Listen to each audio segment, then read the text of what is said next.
ছেলেবেলার সে বিকেলবেলা মনে আছে? স্কুল থেকে ফিরে ব্যাগ ছুঁড়ে ফেলে হাতে কাগজের ঠোঙা আর ভেতরে টকটকে তেঁতুল মাখা। কি দারুণ লাগতো না? টক ঝাল নুন, এক কামড়ে মুখের জল আর মনে স্মৃতি। আজ ঠিক সেই স্মৃতিটাকে আবার ফিরিয়ে আনবো রান্নাঘরে। অল্প কিছু জিনিসেই তৈরি হবে এমন এক মাখা যা খেলে মনে হবে এই তো আমার ছোটবেলা।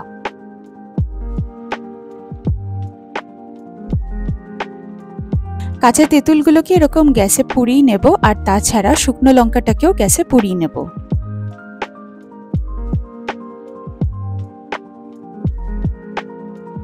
তেঁতুল কিন্তু শুধু টক নয়, শরীরের জন্য ভীষণ উপকারী। এতে আছে ভিটামিন সি, অ্যান্টিঅক্সিডেন্ট আর প্রাকৃতিক ডিটক্স প্রপার্টি, যেটা হজমে সাহায্য করে, এমনকি মুখের খিদেও বাড়িয়ে দেয়।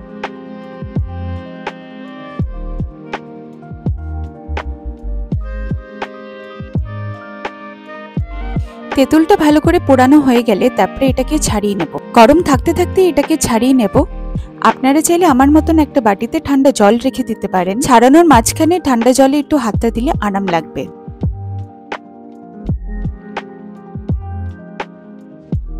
আপনারা কি তেঁতুল মাখা খেতে পছন্দ করেন? কমেন্টে অবশ্যই জানাবেন আপনাদের বেস্ট রেসিপি তেঁতুল মাখার।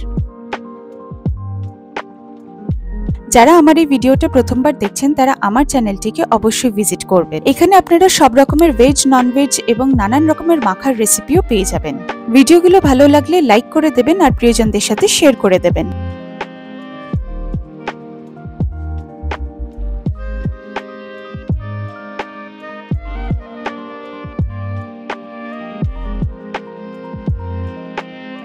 তেঁতুলটা ছাড়ানো হয়ে গেলে আমরা শুকনো লঙ্কা পোড়াটাকে এখানে দিয়ে দেব। তাছাড়া দেব স্বাদ মতো নুন। টকের সাথে যদি একটু মিষ্টি ভাবটা থাকে তাহলে কিন্তু খেতে বেশ ভালো লাগে। আর মিষ্টির জন্য আমরা এখানে চিনি না দিয়ে গুড় ব্যবহার করব।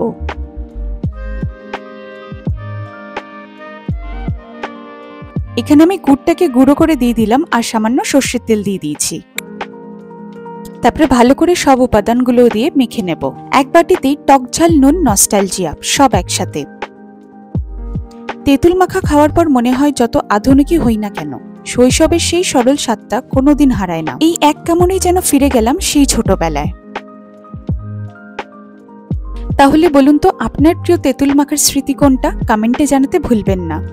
আর ভিডিও ভালো লাগলে লাইক, শেয়ার আর সাবস্ক্রাইব করে পাশে থাকবেন, কারণ এরপরেই আসছে এমনই আরো টক ঝাল মিষ্টি রেসিপি। ভালো থাকবেন, সুস্থ থাকবেন।